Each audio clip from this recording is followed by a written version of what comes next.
Hello and welcome to the inaugural episode of Covering Coven, a show dedicated to the FX show American Horror Story Coven. I'm your moderator, Perri Nemiroff, and joining me is a team of the best, brightest, and funniest AHS connoisseurs the entertainment business has to offer. Gang, can you say a quick hello, please? Hi, I'm Alexis Saarela. Hey, I'm Allison Ullrich.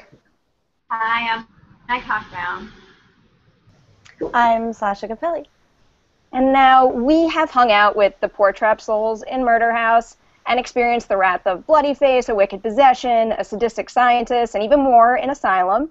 But now it's time to tap into the story of a coven of witches trying to survive a new wave of attacks on their kind 300 years after the notorious Salem witch hunt.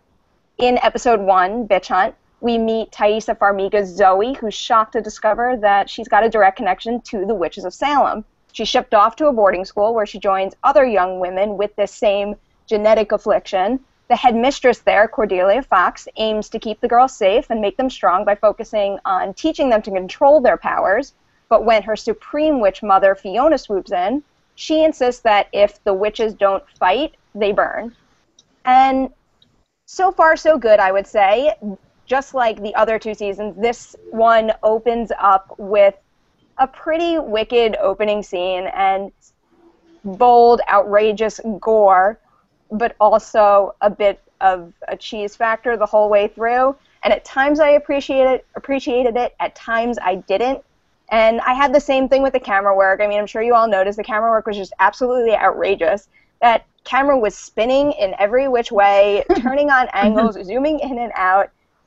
Every so often it worked when you had that fisheye perspective in the party, for example. But then there was like another shot of when we see Emma Roberts' flashback where she takes up only like a quarter of the screen, and it was like distractingly odd. So that was kind of on and off for me. But yeah, let's keep it going down the line. Yeah, well, I enjoyed it overall. I do think you're right, there was a weird tone to it. I love the later humor, like Jessica Lange had some hilarious, awesome lines, and I loved all the references to witches and witch lore, like, you know, when she was like, the joke about I don't have a broom, that's ironic, and things like that.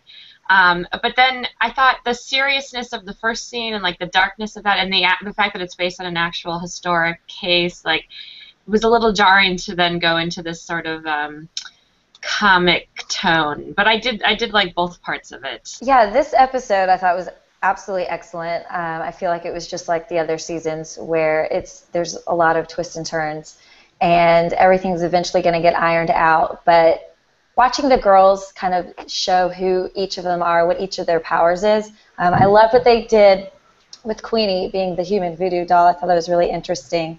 Regarding the cheese, it does have a cheesy take. Like early on when they're taking Zoe to Miss Robichaux's boarding house, and they have the Secret Service agent guys come in. And is that really necessary? Probably not, but it did lighten the mood.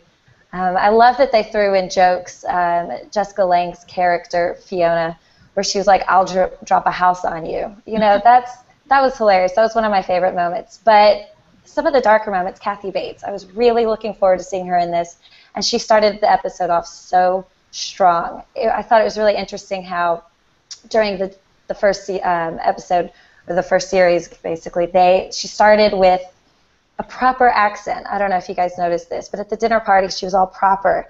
And then they show her in her room putting on this blood on her face, and her accent is just all gone. It's true Southern Louisiana, just rough, crazy woman. And I think that was kind of interesting to show that she's putting on a front. I'm interested to see how she develops in the next few episodes since she's alive. So I just love all the twists and turns of the show. I hate to be the odd man out here, but I actually was a little disappointed and then thrown with how much I loved certain elements of it, so I'll explain.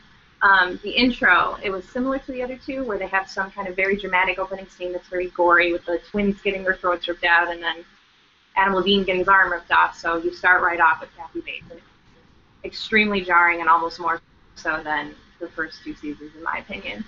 But then the extremes, I think, is where I got hung up, where it goes from so gory and so disturbing. I mean, there's torture and mutilation, issues of race, issues of every possible thing you think of, with the rape and the killing, and it just almost seemed like it was so much packed into the first episode.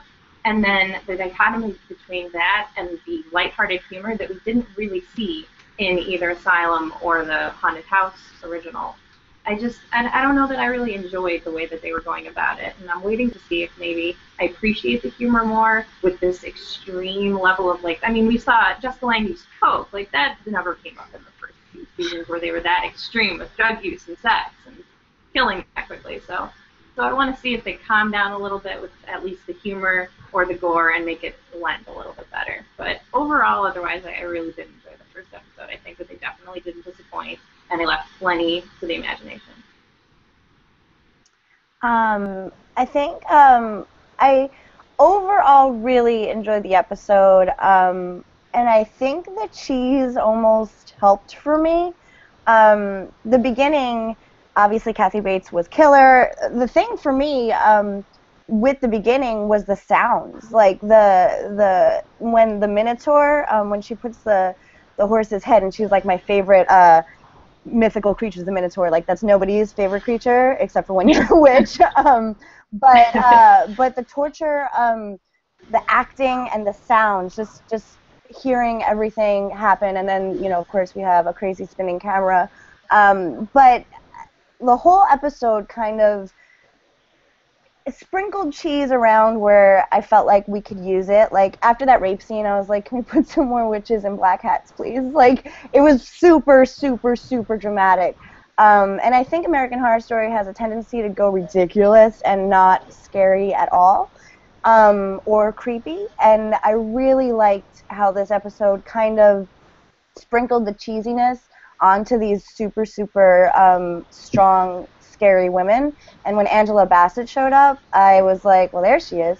Like, that just kind of, like, just badass the whole thing, juxtaposed to, like, Jessica Lange's In-A-Gadda-Da-Vida, like, dark magic woman. Like, Angela Bassett showing up and kind of dropping the mic, like, really, like, kind of tied up the whole thing for me. And I was surprised, actually, at how much I was like, this creeped me out. This episode was, like, a creepy, creepier for me way creepier than the first two premieres of the last two seasons, for sure. So, like, this set me up for, like, okay, like, I think it's gonna be a fun season. So, how are you guys feeling about the time jumps? I actually think that some of the transitions were really effective. Like that scene where the girls are taking the tour of her house. There were a lot of neat visual tricks that launched us back and forth. And then obviously there's the narrative component that's going to bring us back and forth now. But how are you guys feeling about all that? I like that. I mean, I think the historical stuff is interesting, and, you know, I love that they're doing a twist on characters that possibly do exist or do have these, you know, mythologies in the city of New Orleans. And I loved. One moment I really loved was when she was talking about being related to the witches of Salem and how they studied them in school, and it was like almost a cheesy, like, reenactment film you would see in, like, your school class. I thought that was kind of a fun, you know, different sort of look at it. What about the gore here? Because what struck me was that the show is always gory. You're always going to see holes ripped open on people's body and blood pouring out in every which direction. But one of the things that really struck me was in one of the torture scenes where they stick, I guess, some sort of hook in one of Kathy Bates' victims, and you see it penetrate the skin and go in, and it just made me wonder, like, what is allowed and what isn't. Was that too much for you? I mean, it was super effective. Like, like hearing the sounds, and I mean, I'm not I love gore a lot. And I guess I wasn't really expecting goriness in a witchy kind of setting. But the thing again that really affected me was the noise. I mean, it sounded gross. Like, it was super slow and super graphic. But what I am excited to see is some voodoo gore with Queenie. Like, I mean, is she gonna shoot herself in the head? Like, I can't wait to see what she does to herself, to other people. Like, that whole thing really, really excites me. Now we're going to roll into our expectations for next week's episode. And But for me, I'm probably going to do a little more of hopes for the whole season. Based on what I saw here, I'm really into the characters, the visuals, the scares, and all of that. But I hope they pay a little more attention to the character arcs, because that was probably one of the weakest points for me in this episode. You know, we have Zoe in the beginning, who knows nothing about her special powers, and seems like a very nice, normal girl, but in the end, apparently she changes enough to murder someone deliberately.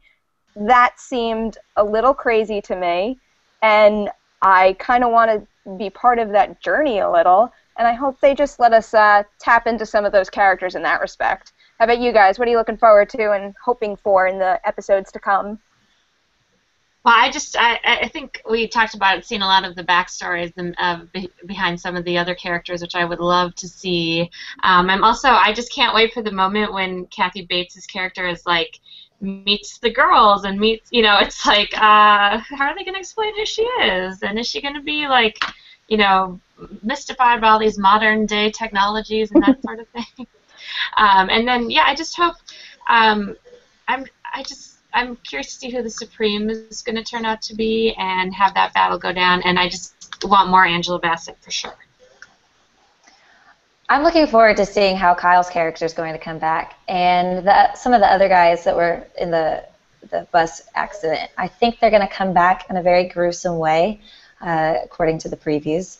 And I'm really looking forward to seeing how him and Zoe's characters are going to interact this season versus the first season when we saw them. Also, just looking forward to seeing the character development as far as the girls learning their powers, getting new powers maybe. And if being a witch, can you get new powers? And if you do, how do you get new powers?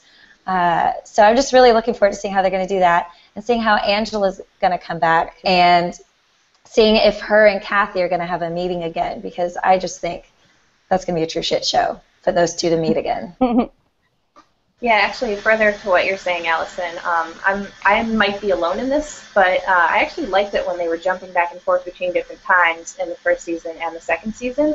So I'm hoping that we go back and get more backstory of Kathy Bates versus Angela Bassett in the past, and then jump to the now and see them interacting with each other. So I'm looking forward to seeing those. And then also, I might be alone in this part as well, but I want to see. I want to see more with what happens with Nan, and I'm hoping they give her kind of a bigger role, just because her role in the first season wasn't really, it was kind of abrupt, and so I'm hoping that they use her more and we get to see more of her clairvoyance. And I know we mentioned it before, but the sound of the show is very strong, so as gory as it might be, I'm excited to see what they do with the entire soundtrack, music, and elements of that. So. I'm stoked for my favorite thing about witch lore is the rituals. Just seeing and Jessica Lange kind of touches on it in this episode where she's like Twitter and social networks, like old school rituals, in New Orleans for witches are probably much different than a new school witch ritual, where it's not like over a big cauldron. And how do modern day witches work? How creepy is their ritual? And I'm stoked for Angela Bassett to just come in and voodoo up the whole season, because again, it's rituals, it's creepy, and that's really, to me, like what I'm really looking forward to, aside from all of the particular character arcs, because that's only going to make it more fun to watch. So I just can't wait for some witchy goodness. So that is all the time we've got for today. But you can catch Covering Coven every single week for the duration of the season on the Shock to You Drop YouTube channel. Until next time.